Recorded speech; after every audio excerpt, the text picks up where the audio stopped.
আলহামদুলিল্লাহ, আল্লাহ রাব্বুল আলামিনের অশেষ অশেষ মেহেরবানি এবং রহমতে এবং দিনাজপুর ৬-এর ভোটারদের স্বতঃস্ফূর্ত অংশগ্রহণে গতকালকে যে জাতীয় নির্বাচন অনুষ্ঠিত হয়েছে, এই নির্বাচনে ভোটাররা বিএনপির প্রতি, ধানের শীষের প্রতি তাদের যে বিশ্বাস স্থাপন করেছে, সেজন্য আমি সকল পর্যায়ের ভোটার সহ এলাকার সর্বস্তরের মানুষের প্রতি আমি ধন্যবাদ জানাই, কৃতজ্ঞতা জানাই তাদের এই বিশ্বাস স্থাপনের জন্য। ইনশাল্লাহ তাদের এই বিশ্বাসকে, এর যে মর্যাদা, আমি যথাযথভাবে দেওয়ার চেষ্টা করব।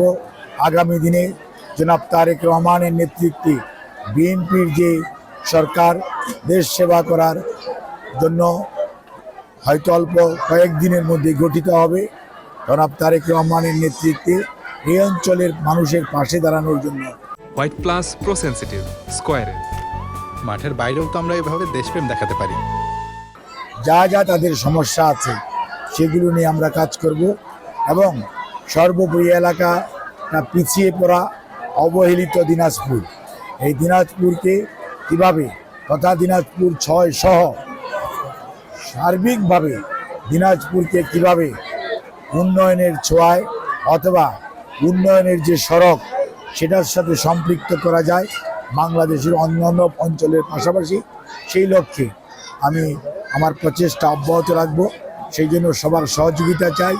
আর আজকে শুধু নয়, এই মুহূর্ত থেকে আমার আহ্বান সবার প্রতি, আসুন আমরা দল মত ধর্মীয় বিশ্বাস নির্বিশেষে, জাতি ধর্ম নির্বিশেষে সবাই মিলেমিশে ঐক্যবদ্ধভাবে কাজ করি।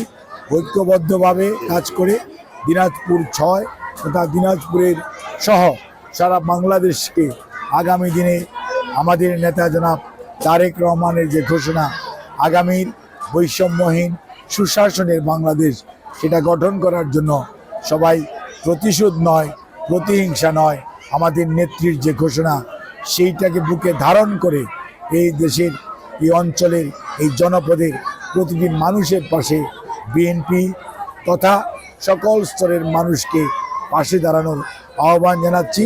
এখন হিংসা বিদ্বেষ নয়,